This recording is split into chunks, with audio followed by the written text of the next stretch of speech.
there. Good morning, everyone. Welcome back to Bold TV. Today's guest host is Julie Roginsky. She's a Democratic strategist and co-host of Saltier Politics and friend of Bold. Welcome back, Julie. Hi, Carrie. Great Thanks for having me. Thanks. Bold TV is brought to you by Independent Women's Forum, a nonprofit dedicated to developing and advancing policies that aren't just well-intentioned, but actually enhance people's freedoms, choices, and opportunities.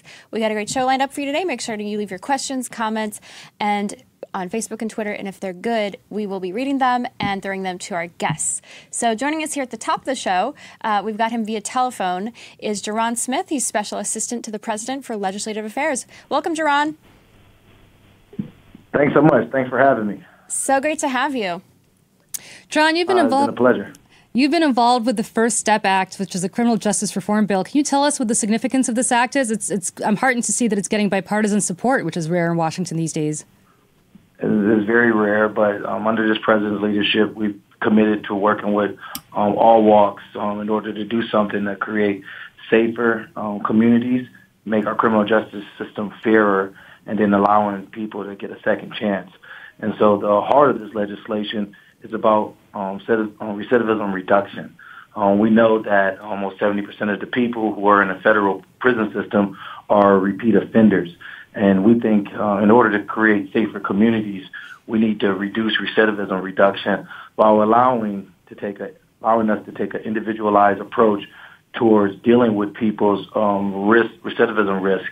So the First Step Act, what it does is create some incentives that would encourage more people to participate in recidivism reduction programming, which we think will help create safer communities and give people second chances.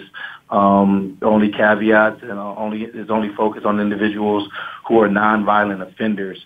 And then we're dealing with a fairness issue with this legislation that would allow for us to reform the three-strike rule and allow for life sentence for the third strike to be reduced to 25 years and for the second strike to be reduced to 15 years. And these are for 20 years and 15 years. And these are, again, issues that are talking about the mandatory minimums. Of course, judges are still allowed to sentence some of the maximum sentences. But, sure, Jerron, I want to pick up on something that you mentioned. You mentioned that this is only for nonviolent offenders. Can you tell our audience the important distinction between nonviolent versus violent offenders as it relates to sentencing reform? Sure. These are individuals who may have been locked up but don't have direct victims who may have lost of life or were murdered or were harmed from the act of the crime.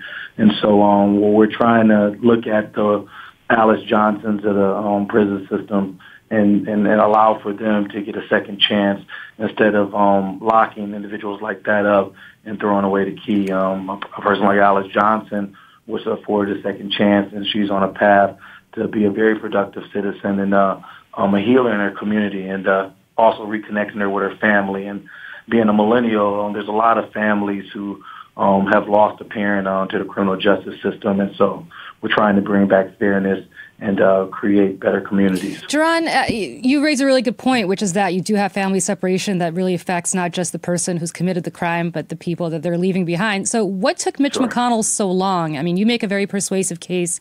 I know that Democrats and Republicans overwhelmingly, it seems to me, in the Senate support this legislation. Why did it take Mitch McConnell so long to agree with the president on this? Well, I'm not sure where he's at on the policy, but I think the majority leader wanted to make sure that we had the appropriate amount of time to debate the issue. And we spent a lot of time working with individual senators.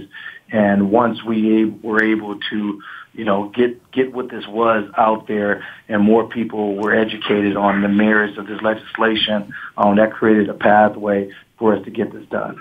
Well, and related to the question about the maybe opposition to the bill, I know Project 21, which is a group of African-American conservatives, they came out opposing the First Step Act because they said it could actually make black communities and minority communities more dangerous. And they said that in the 1980s and 1990s, there were huge spikes in crime in minority neighborhoods, and it was because of strict mandatory minimum sentencing that a lot of these communities were made more safe. What's your response to that? And including friends of the show, Counsel Ned has been on with us. He's a constable, and so he is in Pennsylvania, the arm of the law there. And Stacey Washington, who's a prominent conservative, she signed on to come out against this. What would you say in response to that? Well, my response is there's some misinformation about the merits of what this bill does and what it doesn't do. What it doesn't do is release a whole bunch of violent offenders, and what it does do is incentivize people to earn their ability throughout the BOP to prove that they can be productive citizens. I would say opponents who think the status quo and high recidivism rates is the key to keeping people safe. They're drastically misunderstanding what's currently going on. You have many families in many neighborhoods that still have high crime since the 80s, and the result of it is because people are growing up without their parents. People are growing up in the households where mothers and fathers aren't around because we've taken such a hard approach towards criminal justice reform. I think where we're at now as a society is figuring out how to be smart on crime. This legislation is tough on crime, it's smart on crime, and most importantly, it's fair on crime. And so, I welcome anyone to sit down and walk through what the legislation does and what it doesn't do. But again, a lot of misinformation about the legislation. We have several law enforcement groups, including the two biggest one, the Federal Order of Police, and also the International Association of Police Chiefs, that have come out strong in support of this because they see this is about public safety. And these are the individuals that represent some of the cities that some of those advocates that you mentioned spoke of. And, something that's pro-law enforcement, I think, is good on safety. What about the U.S. attorneys? It seems to me that they're the ones that are the prosecutors, nation's prosecutors. Why do you think they're opposed to this? I mean, this seems to me a no-brainer from the perspective of allowing judges the discretion that they need to assess individual cases rather than just having people be blanketed with a established order. So why do you think the U.S. attorneys are opposed to this? If you've listened to Larry Leiser's comments, there's a lot of stuff in this legislation that he agrees with. I think that at the end of the day, there's a lot of agreement on this legislation, and there was a lot of misinformation on what this legislation did and didn't do. And we have a critical majority of individuals who support the policy because it's about reducing recidivism and allowing people to get a second chance.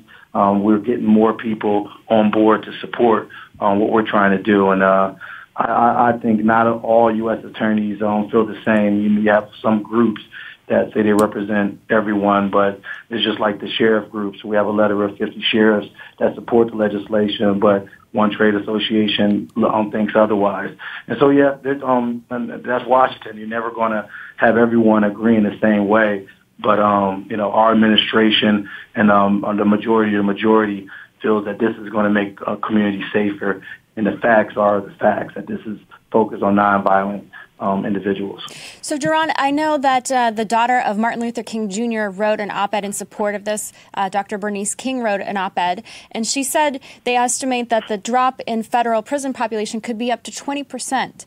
My question to you, though, is that the reality is that the vast majority of prisoners in this country are actually not held in federal prisons. And this bill, the First Step Act, is really targeting federal prisons, but that's only a small minority. I don't know, something like maybe 10%. So what about that other 80 to 90% or vast majority of people who are being held at the state and local prison level? Sure. The last time that the federal government did prison reform or criminal justice reform at this magnitude, it encouraged some of the states to reform their systems. We saw reforms in Texas, reform in Kentucky and Georgia that has reduced crime and also closed prisons because they put in a system in place that reduced recidivism reduction. And so we think the impact of the First Step Act would also encourage other states to do something similar. Again, this is about public safety, and we're going to continue to advocate for safer neighborhoods and creating a fairer criminal justice system. Duran, how much of the president's own political capital is he putting behind this? Is he making calls himself? himself? Is he calling opponents in his own party on the Hill to ask them to support this legislation? How much is he involved in this himself? The president has been very active. He's done a number of press conferences, has sent a number of tweets, and yes, he has engaged individual senators. Who's your biggest opponent right now? Who do you still have to get on your side? Who's really lobbying against this legislation in the Senate? Well, I think we have the numbers. We have the majority of the majority, and we look forward to getting this over the finish line in the next couple of days in the U.S. Senate.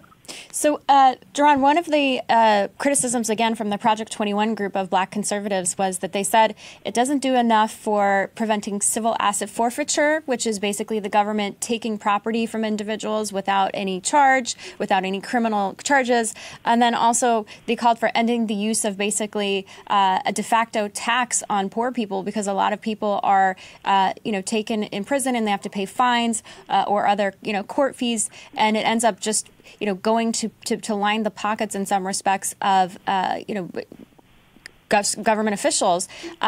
What about those criticisms? Do you think the bill should do more in this respect?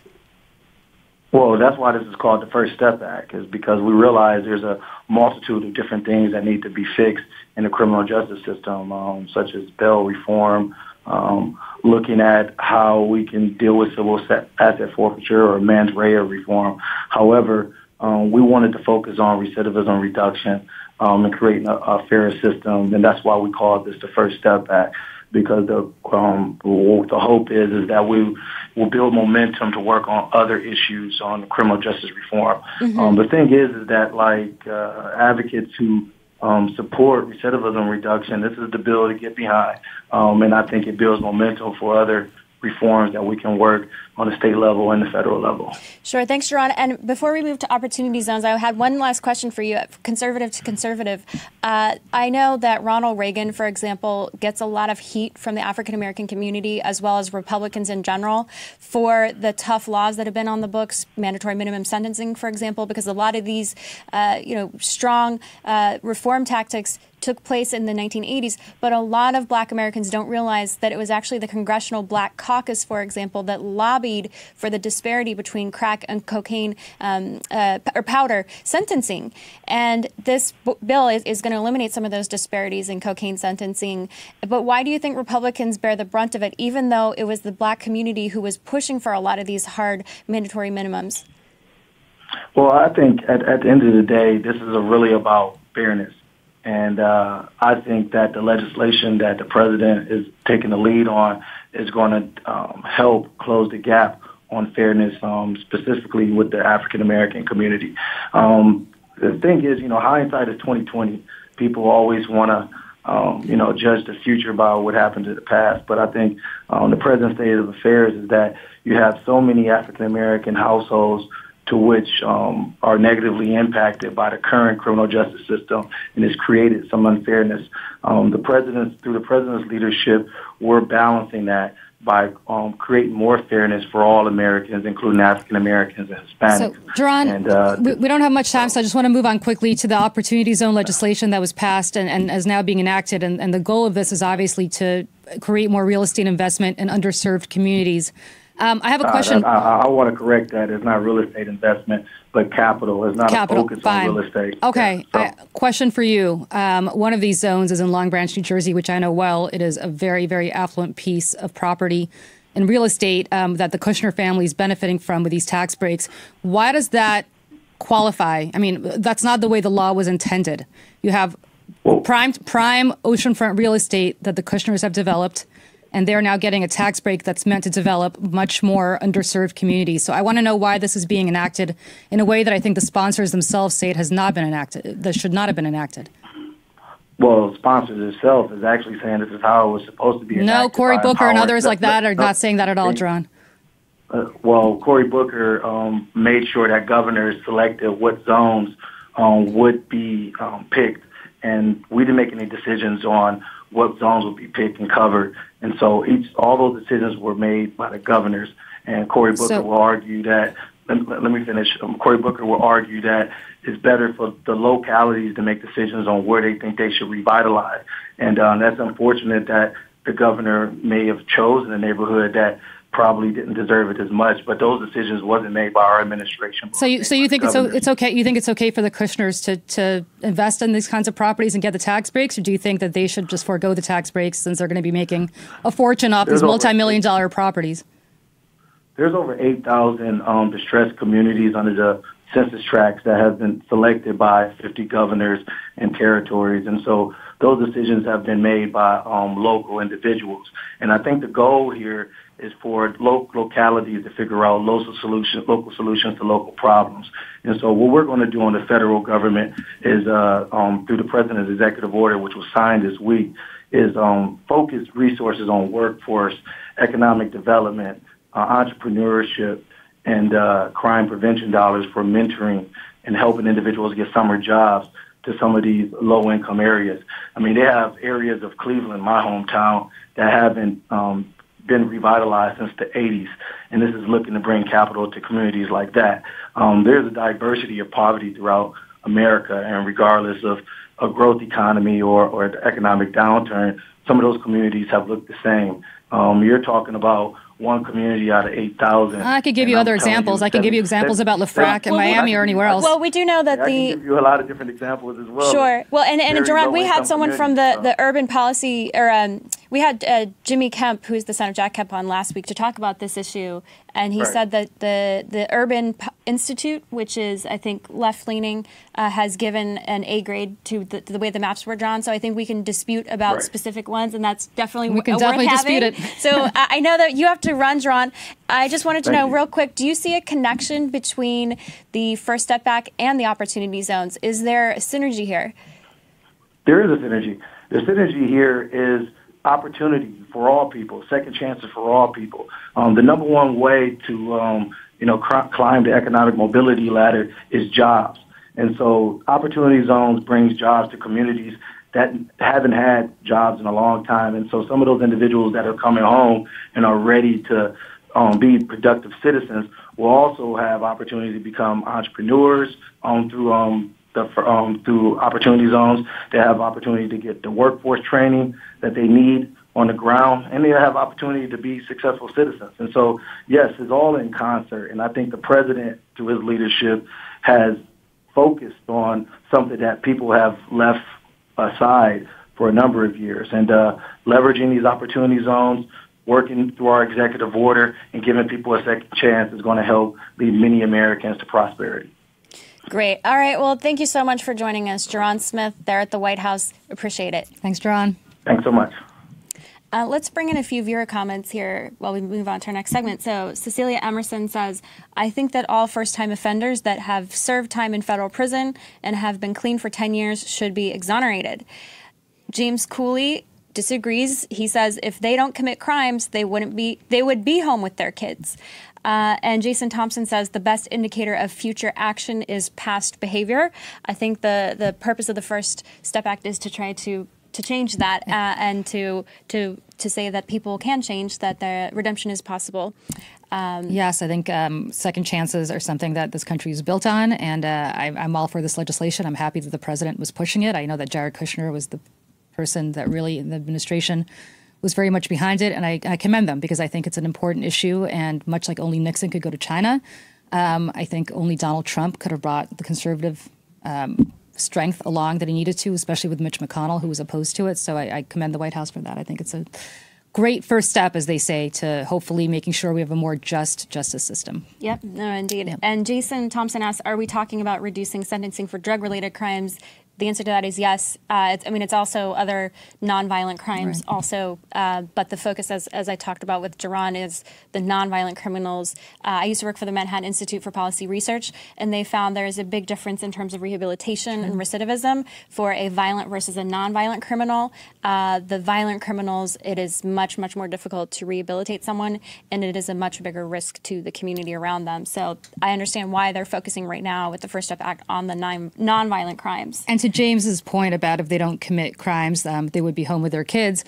You know, there is a tremendous amount of racial disparity, especially when it comes to drug incarceration. And a white affluent kid in the suburbs is probably not going to get busted for pot at the same rate. Not probably, that's just a fact. At the same rate that an African American inner city person will. So it's not just so much about if they don't commit the crimes, it's about making sure that we don't have the racial disparity and enforcing those crimes.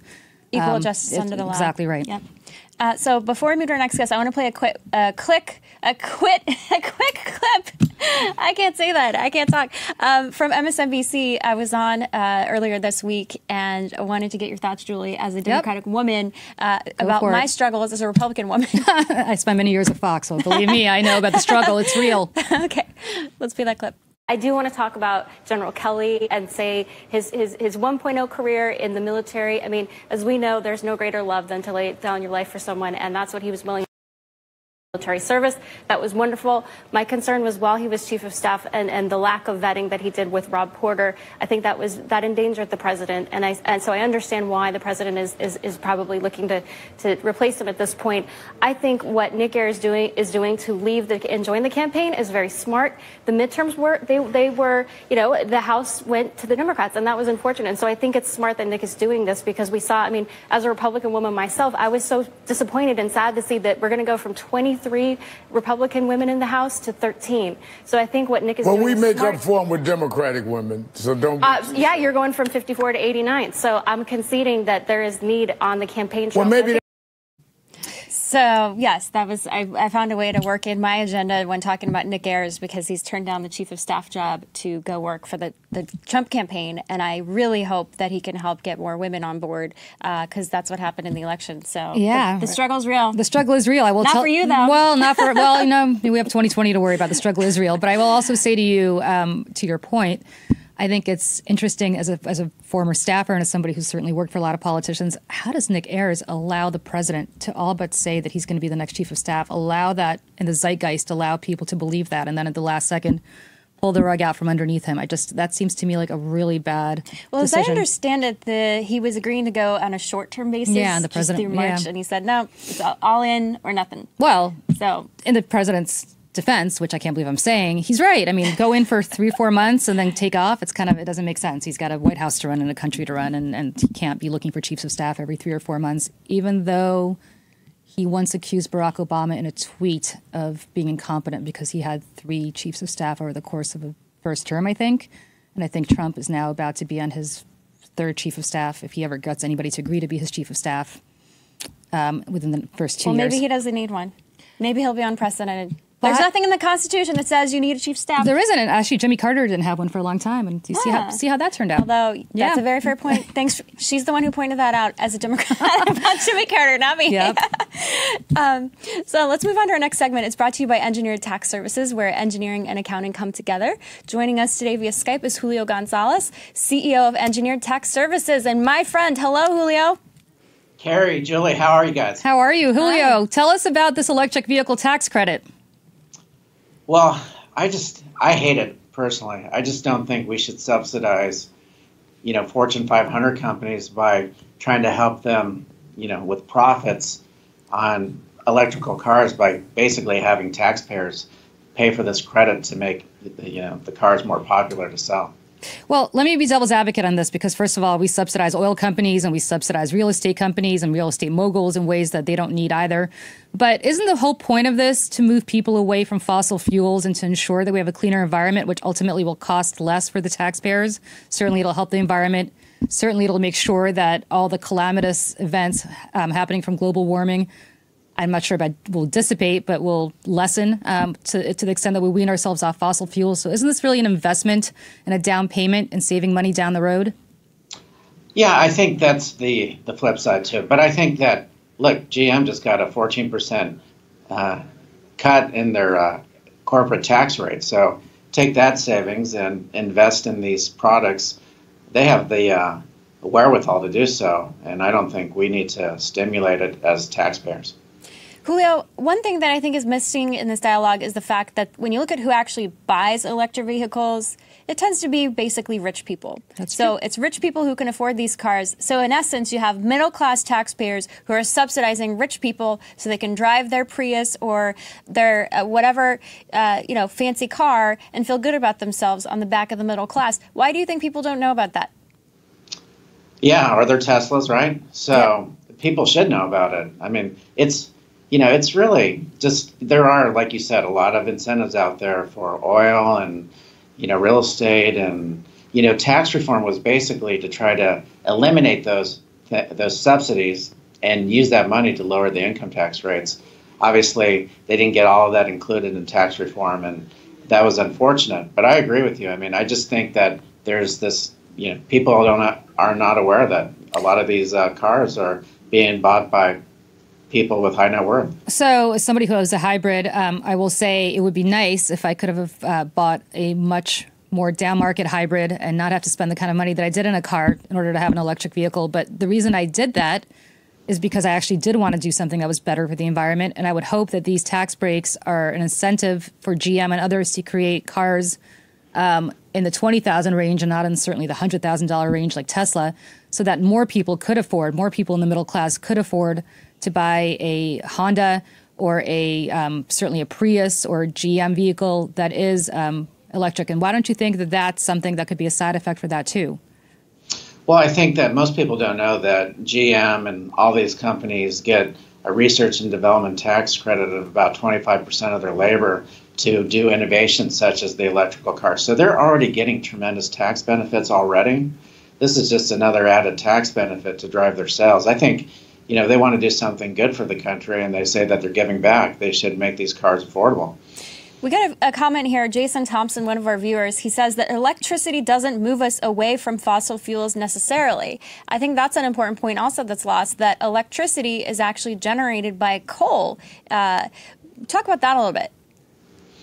Well, I'm no expert when it comes to, fuel and things of that nature. But, again, I think he's right. I mean, coal, fuel, all of it, right? So I think he has a good point. Well, but electricity could also be generated from solar or wind or any number of renewables. So that's not necessarily the case. I think what we're trying to do is move away from coal, move away from fossil fuels, move away from oil, because I think oil has been the marker of the 20th century, now the 21st century, in making us addicted to dictators like the petrostates, including Saudi Arabia.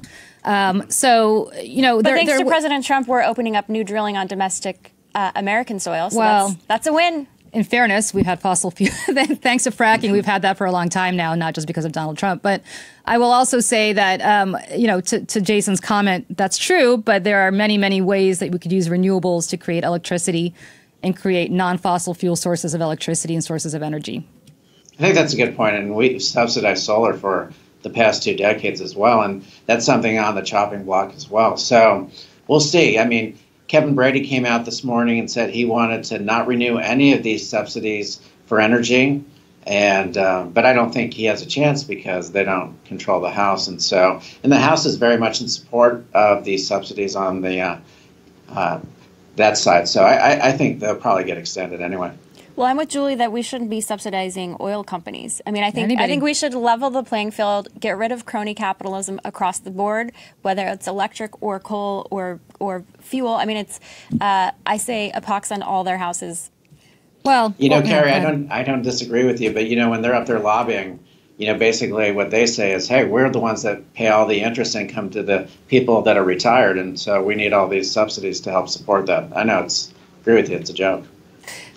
You may be right, but I think there's a way to incentivize better investment and better outcomes and better behavior. And I don't disagree with what you're saying, except for the fact that if we want to transition to a cleaner economy and an economy that hopefully doesn't suffer from repeated catastrophe after catastrophe thanks to fossil fuels, we might need to incentivize this. I don't know if this tax credit is the best way to do it, but there is a way to incentivize behavior. Look, we incentivized behavior in taxing cigarettes to the point where it became too unaffordable for people to smoke, and that reduced smoking a great deal, which helped us all save money with public health.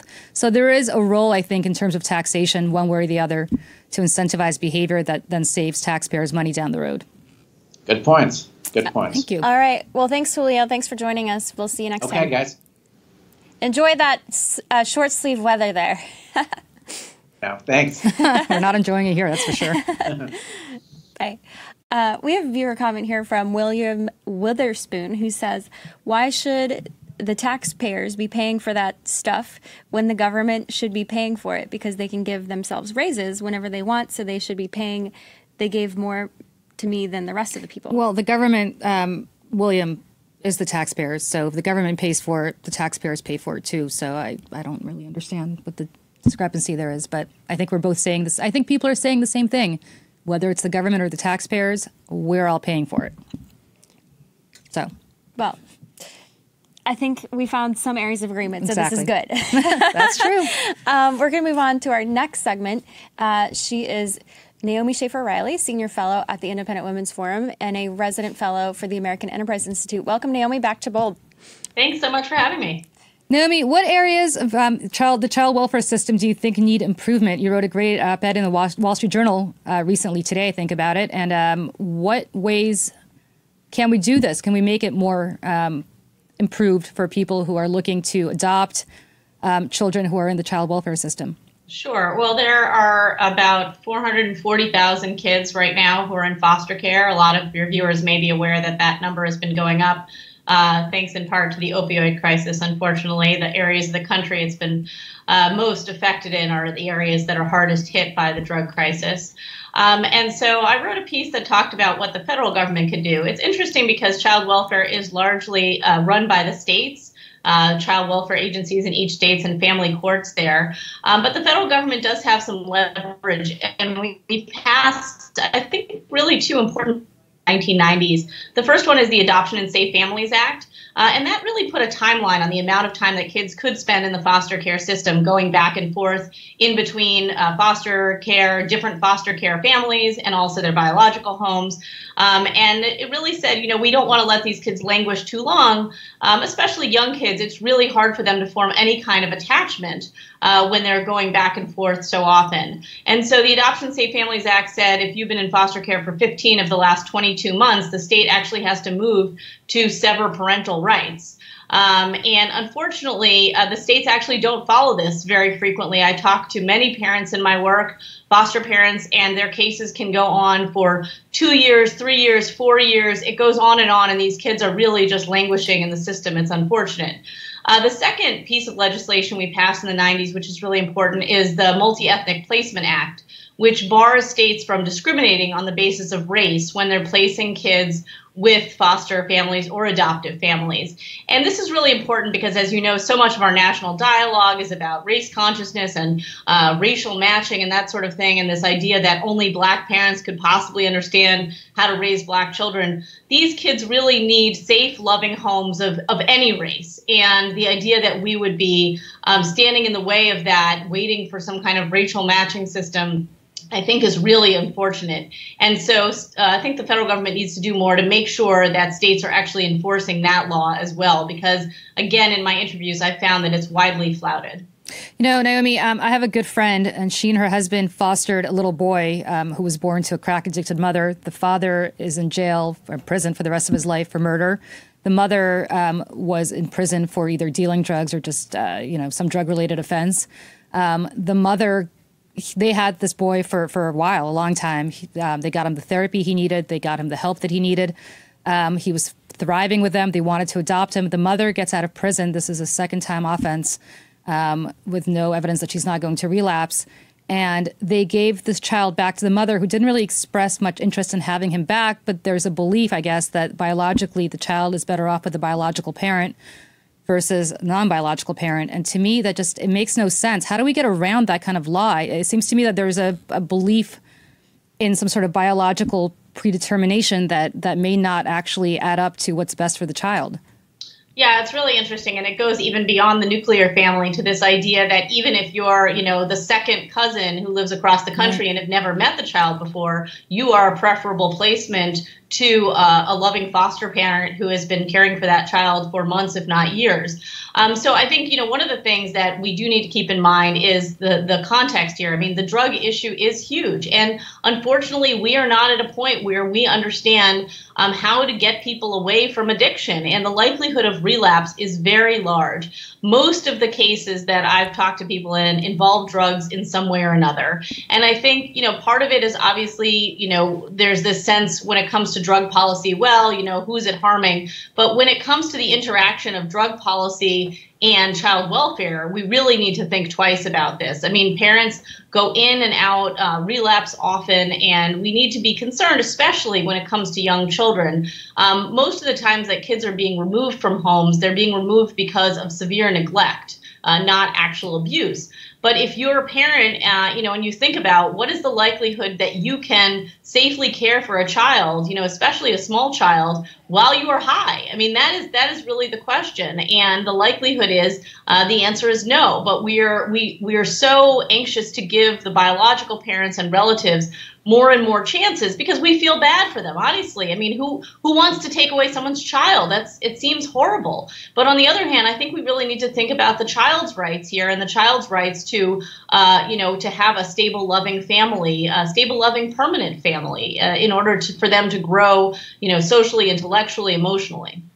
So we have a viewer comment, Gloria Hartsfield. She says, in Florida, the Department of Children and Families needs complete improvement.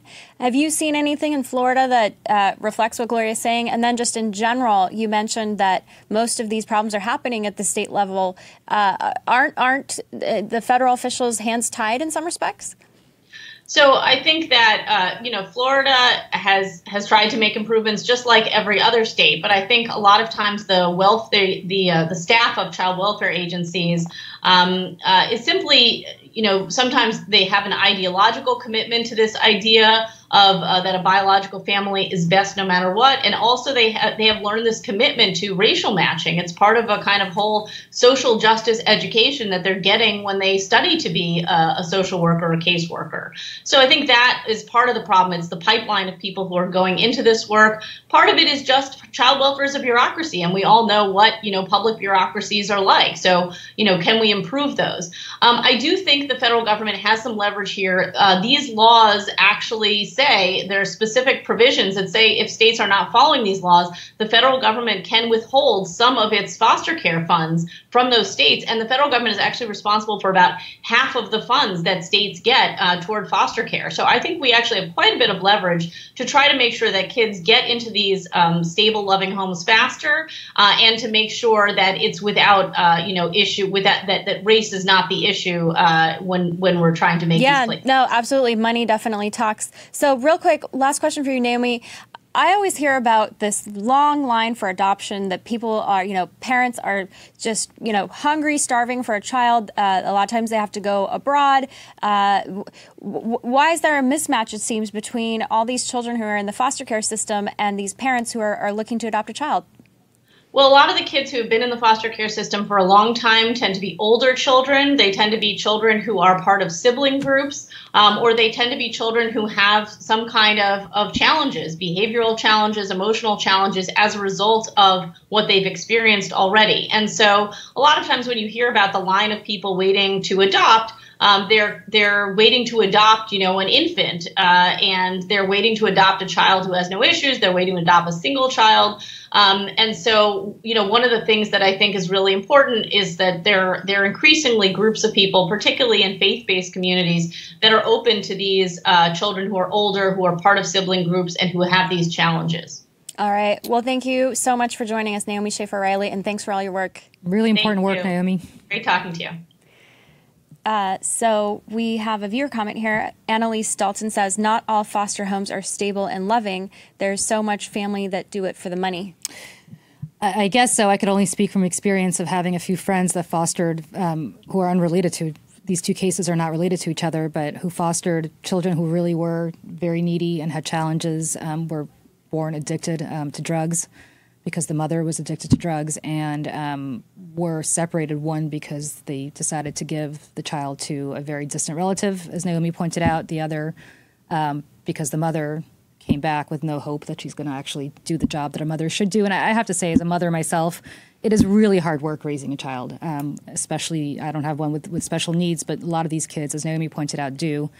And I would hope that these child welfare agencies in these states actually think about what's best for the child. And sometimes the biological parent just is not equipped to take care of a child. They're just not. And we have a viewer comment. Daniel Watland says it takes at least 3 months of detox to even have a slim chance of kicking the habit. Absolutely. I'm not a doctor. I don't know the technical designations of being free or not an addict anymore, but I would hope that the state would check and make sure that the parent had stabilized before giving the custody of the child back. Yeah, and I think if you've ever known anybody addicted to anything, whether it's alcohol or drugs, you kind of have to focus on that almost exclusively. You certainly can't. You have to focus on your recovery in a way that doesn't allow you much time to focus on the needs of your child, which should always come first. So as a result, those needs get pushed to the side. And look, I'm not castigating people who are addicted. It is a horrible disease. But in some cases, we have to start thinking much more about what's best for the child and not what's best for the addict. Even if that addict is doing everything he or she can to recover, until they actually recover and prove that they can care for a child, I think it's much better for the child to be in a stable situation. If ever the parents recover, and who knows? So I just think it's a brutal situation for children, and sometimes we don't think about what's best for the child, but think about what's best for the biological nuclear family. And to me, that's, just because you can give birth to a child doesn't really mean you should. So that's the problem. Yep. All right. Well, we're going to move to our next segment via Skype. We've got Paulina joining us here on Bold again. She's a conservative Hispanic activist. Welcome, Anna. Hey, how are you? Hi, Anna. Anna, the border wall has been one of the biggest headlines this year, including this past week in a very bizarre Oval Office press avail, I guess. Do you think President Trump could be granted the border wall by threatening to shut down the government? Unfortunately, it's come to that, and I do think that he will have to, in some way, in the military, we call it a show force.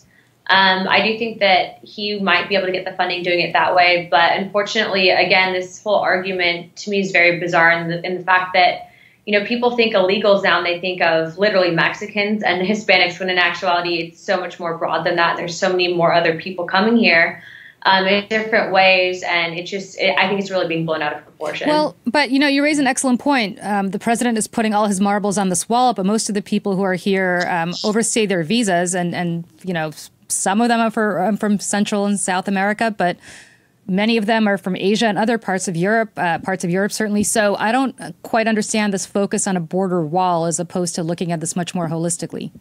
Well, so when I read through the immigration reform bill that they did not pass, there was actually a reform that was calling for that. I do think that the southern border needs to be secured, and I think that one of the main reasons that people seem to be missing in the argument as to why it's so important is because of the fact that literally having a physical barrier would prevent many people who are making that dangerous journey here in hopes of illegally entering the country and basically exposing them to a lot of bad things that are happening, to include what they're put through by, other Hispanics. So, Mexico and the U.S.-Mexico border is probably one of the most dangerous places in the world. You had Tijuana just break the homicide records recently. You have femicide still taking place in Juarez, and you have literally human trafficking, kidnap, rape, and murder all on the U.S.-Mexico border. And that's because you have warring factions of cartels literally fighting over these drug routes. So I do think that in the sense of national security, and I can tell you, sitting in on security briefings myself, there are certain things that the American people are not told because they simply don't have the security clearances for it. So I do think that it needs to happen. So, but Anna, I heard a proposal, someone was mentioning today that if President Trump can't get it from Congress, he wants $5 billion from Congress. Is there a way that he can make a national security case, and this would be something that the Defense Department could allocate maybe from its general fund to say this money, it's got to come from somewhere, and if Congress isn't going to do it, then the DOD will do it using its own discretion from the money. Well, I mean, it's in essence, it's de facto Congress because Congress approves the defense budget.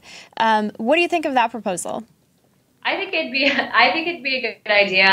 Unfortunately, a lot of people don't know that the military actually has our own civil engineering department, so I definitely think it's something that the military would be able to handle. But then again, you have 1/10 of the proposed budget. That's 1% of that would even go towards this. So I do think that it's something that needs to be done. And you had Clinton building walls, you had Bush's building fences. So I think that it needs to happen for the pure fact of, for one, we are the United States of America. It's okay that we have borders. That's what makes us an independent nation. But aside from that, I think it'll help people on both sides. And I think that, when you're looking at this and you're arguing this, that's important to remember because this is affecting people's lives on both sides. Anna, the Republicans just held Congress and the White House for the last 2 years. Why couldn't they get this done? If this was such a priority for both the president and for his conservative supporters. I mean, he literally campaigned on saying Mexico would pay for this wall and that he would build a wall. So where's the wall and why haven't Republicans done it yet? In my 100% honest opinion, there's a ton of pushback from the left in Congress. And I think that as opposed to previous presidents where you had them talking about it and not really doing anything about it, you have a president that's willing to do it. You know, we know that President Trump isn't really funded by anyone but himself. So there's a lot of people that don't like him because of that. And that's why they're pushing back against that. But I do hope, genuinely, I do hope that they get something done soon because it can have a positive effect for people on both sides. Well, I want to table that discussion about who he's funded by because we've got a special prosecutor looking into that. But a larger issue for me is, again, he wants to get it done. Pushback from the Democrats doesn't mean anything to Mitch McConnell or to Paul Ryan. So what's been going on? I mean, who cares what the Democrats in the House think right now, today, when Paul Ryan could just put a bill up on the table and see what happens? I mean, why are they not putting funding for the wall in to any kind of appropriation right now? I think right now it's because it's what he wants and they just simply don't want to give him what he wants. I think in the past, you know, you had Obama calling for millions of dollars to go towards the Middle East and it was done and they voted on it in a second, and billions of dollars rather. But, you know, when it comes to the wall funding, they just don't want to do it. They who? The Republicans? Why don't they want to give him what he wants? I'm not talking about the Republicans. But they control everything right now. Why aren't they giving him what he wants? I don't necessarily think it's that they're not giving him what he wants. I think that they're facing a lot of pushback from a lot of the Democrats and the leftists that are currently in politics. But the Democrats couldn't. Who cares about the Democrats? They're not in charge of anything right now. I don't necessarily think that that's the case. I think that they've been causing for the last 2 years a ton of grief for the president, for this administration, for the American people. I think that if they were really wanting to work with the president, if they really wanted to not make it an issue, you wouldn't have had the whole Brett Kavanaugh thing happen. You would have seen them given to the funding. You would have seen them not give him pushback on everything he's done, literally every step of the way of his entire presidency. But they got Brett Kavanaugh done. Why can't they get the wall done? They barely got Brett Kavanaugh. But they got it done. They can barely get the wall done. Why aren't they doing it? I mean, it sounds to me like the president doesn't have the wherewithal in his own caucus and his own party to get this done.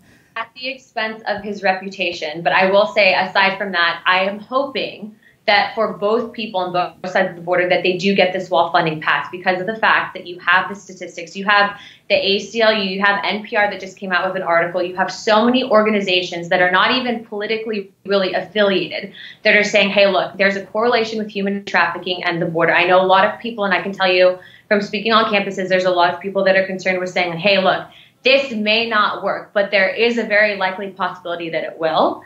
And it's because of that reason that I think that we need to get it done. Well, Julie, I'm glad to see that you're pushing the Republicans so hard. I'm with you. I wish the Republicans would have owned up and done it. 2 years to get it done, my friends. I think that the fact that China is pumping fentanyl, come up with her father, I believe, and they were trying to apply for asylum, and she was dehydrated, she hadn't eaten, and she was taken into U.S. custody, and she perished there.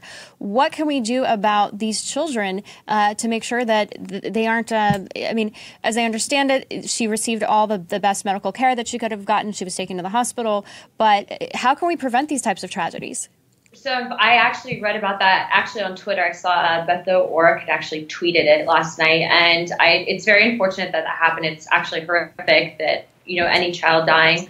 But I think that one of the most effective strategies that if we really care about these people and we really care about the sanctity of human life, which is important to remember in this entire debate and why we're doing what we're doing, I think that the best avenues and approach is, you know, frankly, for the media to really put that message out there saying that it is dangerous to make this journey. We're not seeing enough of that. We're seeing people, you know, in my opinion, exploiting Hispanics, saying, hey, look, come to the border, you know, we're going to help you with asylum. And these organizations like Pueblos Sin Fronteras actually encourage it. But a lot of people, and, you know, whether or not they have good intentions for coming here, they don't take into account that journey and the toll that it can take, especially on older people, people that already are predisposed. But Anna, let me just say this, because I'm a refugee myself, and let me tell you something. Nobody comes to this country and goes through the hell of being a refugee unless they are fleeing for their lives or fleeing for their political security.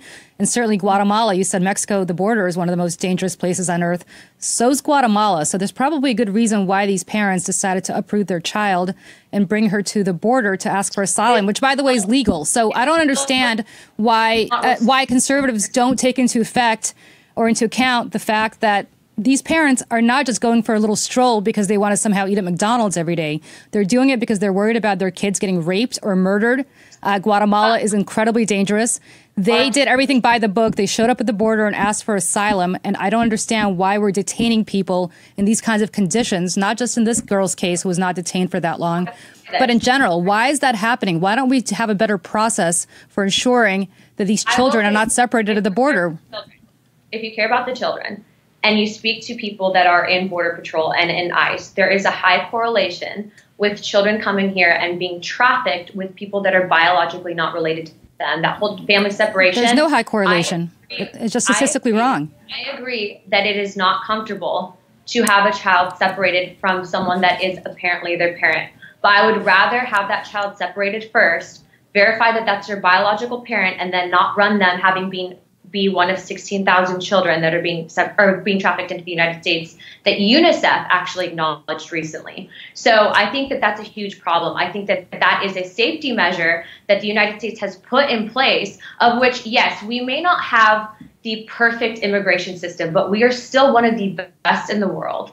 And compared to any other country, there's a reason why these people want to come here, but we still have to uphold that system. It's not just to keep the legality aspect of it okay. It's because of the fact that we have to protect people at the end of the day. So I think that if we start bypassing that system, more people are going to get hurt in the process. And trust me, I don't want this to be just an issue of race. And that's what I feel like it's turning into. Obviously, we take pride in the United States that we are such a diverse community and culture, but we have to do it the right way. All right, Anna, we got to leave it right there. You and Julie can continue this debate anytime on the Facebook page. Thanks, Anna. Great to talk to you. Thanks. We're going to move on to our Bookstr segment. Joining us here on set is the CEO of Bookstr, Mr. Scott Richmond. And for you all who watch Bold regularly, you know that Bookstr is a community for book lovers and much more. Welcome, Scott. Hello, how are you? Hi. So we're going to change gears a little bit here. Yeah, let's talk about something happy, like good books to read this Christmas. These aren't totally happy. But, all right, so we picked some books for gifts, and the theme is powerful women. And so political books. Yeah, political books, but powerful women kind of causing change, kind of thought leader type people. So the first book we did was Nadia Tolkanová, Tolokonikova. I practiced this 100 times. And Tolokovnika. I speak Russian. Awesome. So there you go. I'm Russian. I got it for you. Done. All right, awesome. So obviously, she's one of the lead people from Pussy Riot. And this book just blew my mind. So basically what she did is really talked about being... And for viewers who don't know what Pussy Riot is, explain that a little bit. Thank you so much. So Pussy Riot are the punk band in Russia, but they're much, much more than a punk band. They're basically like some of the leading activists in Russia around, obviously, political... standing up to Putin. Yeah, standing up to Putin.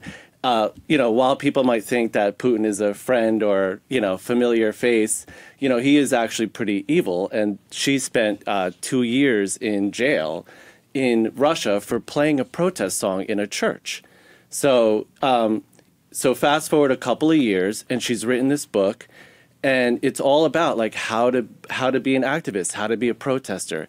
And what's great is like she kind of discusses her origin story, which is like even as a teenager, she was given like a high school assignment and wrote about pollution. And that's the other thing around being a woman. They're like, oh, why don't you write about like pretty things? And she's like, I wanted to be an activist from whenever, from the moment one. So the chapters are great. Be a pirate, do it yourself, take back the joy, make your government blank its pants, commit an art crime, spot an abuse of power, etc. So, but the thing is, these sound really serious, but she really creates them as like activism being a way to be creative, and that creative activism, like, sure, you could go out and with a sign and protest, but she's talking about all the different ways that you can express yourself in such a way to make a difference. All right. Awesome. So, second book is Brene Brown, Dare to Lead. And so this woman, she is a pioneer around teaching leadership about vulnerability and shame.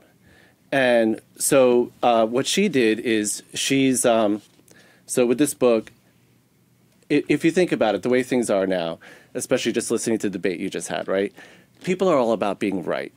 right? There is no kind of nuance. And then, kind of the tone of things is about looking good, never looking bad, never saying that you're wrong, never, like, all these things that kind of have... Being vulnerable. Right. But I'm saying it's the opposite of that. Right. It's like the right. People don't want to be vulnerable because that would be showing a sign of weakness, and there's blood in the water and the sharks are surfing. Exactly. And they think that, and it's completely a fallacy. And so there's this, basically, this almost sums up the whole book. But she has like a comparison. Driving for perfectionism and fostering fear of failure is the way people are. And modeling and encouraging healthy, striving, empathy, and self-compassion is like the way you can be. Weaponizing fear and uncertainty is the way people usually are these days.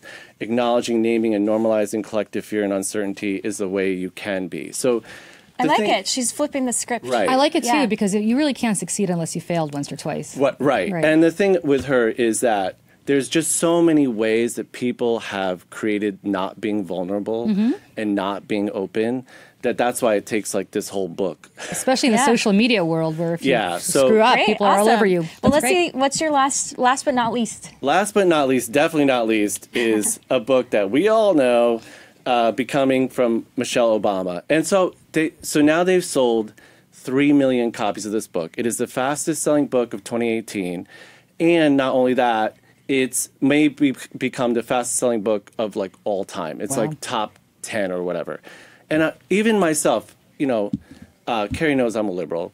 So, but the thing is, I was like, why is this book so huge? Like, what is going on here?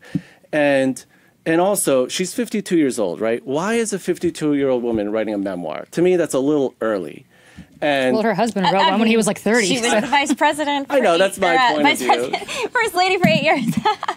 Right. So, but, to me, I think of a memoir as like kind of looking back or whatever.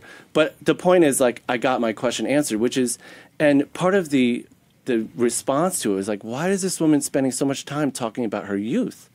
And what's really fascinating about the book, the thing that's gotten the press is the political side. Like, oh, she said this about Trump. Oh, she said this about politics. But the reason this book is so popular is because she actually talks about being a little girl in Chicago, and that having people get to know her, what it brings to people, what it offers to people is like, oh, I can be something too. And she talks about a big part of the book is about her growing up. And even I was like, why is she doing that? And then I looked into it more, and it's like, oh. That's the title. It's called Becoming. So it's almost, is it almost like a guidebook? I think I know from this obvious. But it's also a nice example to younger girls growing up in the inner city, as she did, African-American girls, that you can become a Princeton graduate, a Harvard Law School graduate, an accomplished executive. I'm not saying you should marry well and become the president's wife, because that seems a little condescending. But I mean, she's had her own very established career and successes. Exactly. Way before she married Barack Obama. Exactly. And I think that's what people are also finding out is like her for herself. Right. And like, who is this woman and how did she become what she became? Exactly. Becoming. So. Yeah. Awesome. It's almost like the Cliff Notes on how to have a fairy tale life. Yeah. So, I mean, between these 3 women, they show 3 different ways of like looking at leadership, at looking at possibility in life. You have one woman who spent time in jail, another woman from, kind of Houston, like just kind of looking into like how to be, she started as a therapist and then really developed herself. And then, of course, Michelle Obama, who we kind of all know her trajectory. Wonderful. Right, thank you. Thanks, Scott. Make sure to check out those 3 books. Thanks so much, Scott Richmond, the CEO of Bookstr. You're welcome. Our last segment, we have Reverend Anthony B. Thompson joining us via Skype. Welcome, Reverend Anthony. Good morning. Good morning. How did everybody go? Oh, do we have you on Skype clearly there? I can hear you. Oh, you know what? Why don't we hang up and try this again? Okay. Because you sound a little muffled. Sorry, Reverend. No problem. We'll be right back. We want to make sure that we can hear him clearly because he's got a really powerful story. He's got a wonderful story to tell, and just a tremendous person. So, I'm looking forward to hearing from him. No, and we can give a little background on him before we get him up. He lost his wife in the very tragic shooting of the Charleston AME Church, where a white supremacist, very troubled young man went into the church and murdered 9 African Americans, and one of his wife was one of the victims. Yeah. So and it just we had on. So I met the Reverend from a screening of the film, and we had one of the executive producers of the film here on Bold a few weeks ago to talk about the film. There's a new documentary about it, and so the story of what happened in Charleston, it was a good reminder of me when I watched it of what happened. They were able to forgive the murderer, Dylan Roof, and it was just stunning to see the family members, the judge. They weren't expecting this. So on the very first hearing, they had Dylan Roof there, locked up, and they had the glass in front of him, and the judge gave a chance for the family to speak directly to him. And they said, "We forgive you." And they said, "We hope that you are able to come to peace, that you're able to turn your life around." And when I first heard about this, my jaw dropped. I'm like, how is this even possible? That takes a level of faith. Oh, we're ringing on Skype. All right. Let's go to ring. It is. And I think we might turn it to phone, but we're working on it.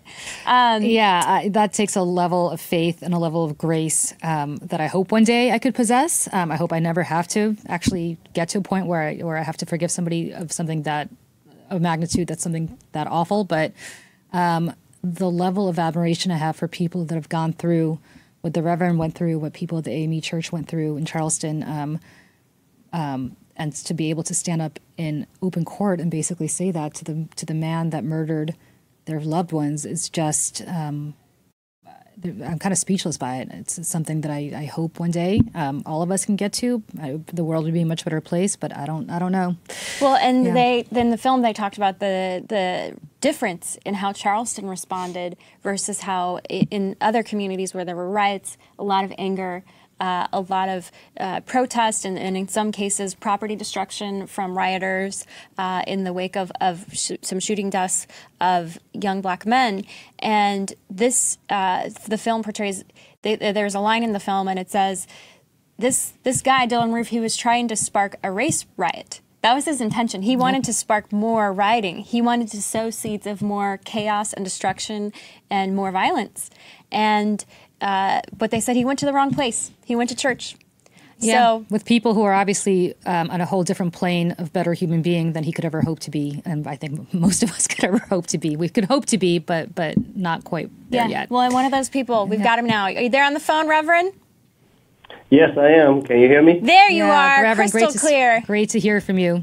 Reverend, as we mentioned while you were getting on the phone, you lost your wife in the Charleston AME and the Mother Emanuel Church shooting. Did that shape the way you view gun violence in the United States? Well, it definitely shaped the way I see gun violence, because before then, never really paid attention to gun violence or the effect it had on people's lives until it actually happened, to me. And, of course, I got involved with gun violence. There's an organization here in Charleston, South Carolina called Gun Sense. And I became very involved with them. And right now I'm still involved, but not as much as previously, because now I'm doing more speaking on forgiveness. Well, and to that point, you have a book that I think we'll put the cover up on. It's called to Forgive. Can we put that book cover up so people can check that out? So this is your story, Called to Forgive. How were you able to forgive Dylan Roof? How did you do it? Well, it's by the grace of God, because I had no intention of going to Dylan Roof's bond hearing. My children wanted to go, and I was very adamant about not going, because being an agent, a retired agent, I knew taking someone to bond hearing, they would get their bond set, go back to the cell. So I didn't see it to be very important. My daughter convinced me to go. When we got there, I just told him, don't say anything. I wanted to get there, want to go back home. And as I sat down, just got this little whispering voice from God. God intervened. And a very familiar voice I've heard before so many times in my life. And he said, I have something to say. Get up. And so I got up. And I headed to the podium. Of course, with nothing to say, telling God, come on, you got to say something, because I don't have anything to say. And he just plainly said, son, I forgive you. My family forgives you. But we'd like you to take the opportunity to repent and confess, give your life to the one who matters the most, Christ, so that he can change your ways, and no matter what happens to you, you'll be okay. Do that, and you'll be better off than you are right now.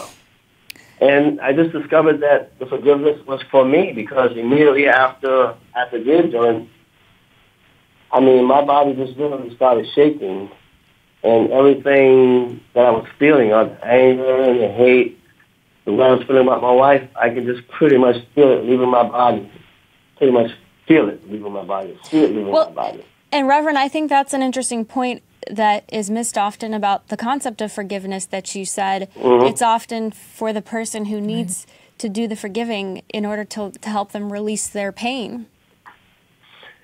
Yes, forgiveness is all about the victim. It's not about the perpetrator. Of course, the perpetrator, they can choose themselves to ask God to forgive them for whatever act they committed. Like in Sonam's case, I expressed to him that, he can do that. I've written him a letter, reminding him that he can do that and God will forgive him, because forgiveness releases you. It released me.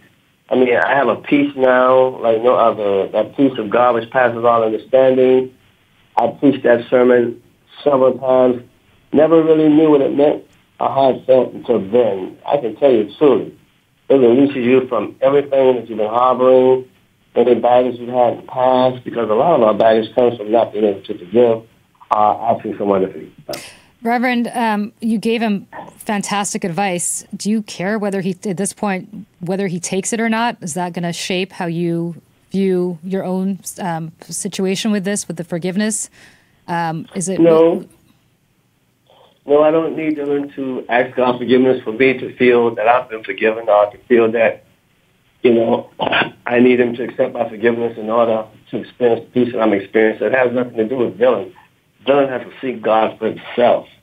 And I do strongly believe that he will. And yes, I want him to, because I sent him a letter advising him of who Myra was, so he could know that she was a person, giving him some information about her, letting him know I still forgive him, and that he needs to ask God's forgiveness, and ask him, could I come visit with him to help him in that process. So, but Reverend, I can hear a lot of people who would really say, well, what about justice? He needs to be held to justice for the crimes and the murders he committed. So maybe you forgive him personally, but we have laws on the books about these sort of vile crimes. Oh, yeah. I have nothing against the law. Of course, he has to be punished for what he has done. That's the law. Even in God's eye, you commit a sin. He's not going to punish you for the sin. The sin you committed is going to just automatically be punished by that. So in this situation, he's being punished. He received life sentences, and he's going to be behind bars the rest of his life. So that is his punishment. But that punishment of his has nothing to do with me forgiving him. It's two separate things. Reverend, I think it's almost human to maybe 3 o'clock in the morning, waking up and saying, "This man took away my wife. He took away the mother of my children." And try as I might to forgive him, I hate him, or I just whatever other emotion a person might have about that. Does that ever happen to you, or when you said that you started shaking and you heard this voice of God and you felt that you were forgiving him, was that unwaverable, or do you ever waver in that, which I think would only be natural for a lot of people? No, I never hated Dylan at all.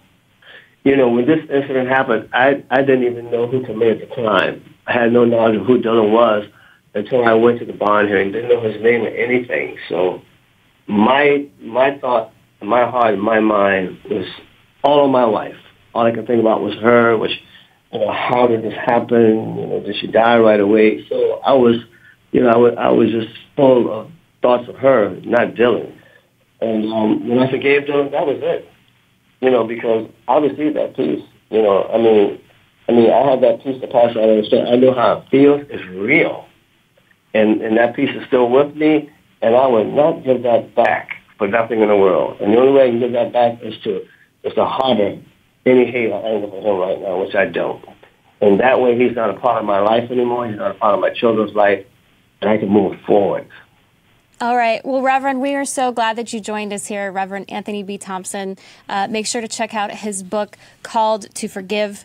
I think this holiday season, this message is so needed to ask ourselves, who can we forgive? And what do I need to be forgiven of? Thank you, Reverend. You're welcome. Thank you. We want to thank all of you for joining us today on Facebook and Periscope. And I personally want to take a moment right now to stop the show for a little bit and thank our bold producer, Renee Brown-Chang, whose last day is today. She poured her heart and soul into this program. I'm so sad that she's leaving. She did such great work. And I just want to thank her for all she's done for Bold. And I hope she keeps watching whenever she can and give us some notes. Thanks. By the way, in all the years I've done television, I've never gotten notes the way I have for Renee. I've never seen a producer who's that thorough. So Renee, fantastic, amazing work, at least for the times that I've been here. Great. So thank you, Renee. Keep in touch. And you all keep in touch, too. Don't forget to like our page, Bold TV, on Facebook and follow us on Twitter and Instagram. And if you enjoyed today's show, share it with your friends. Stay tuned for Bold Business at 12 p.m. Eastern and Bold Life at 2 p.m. today. Bye, everyone. Have a wonderful weekend.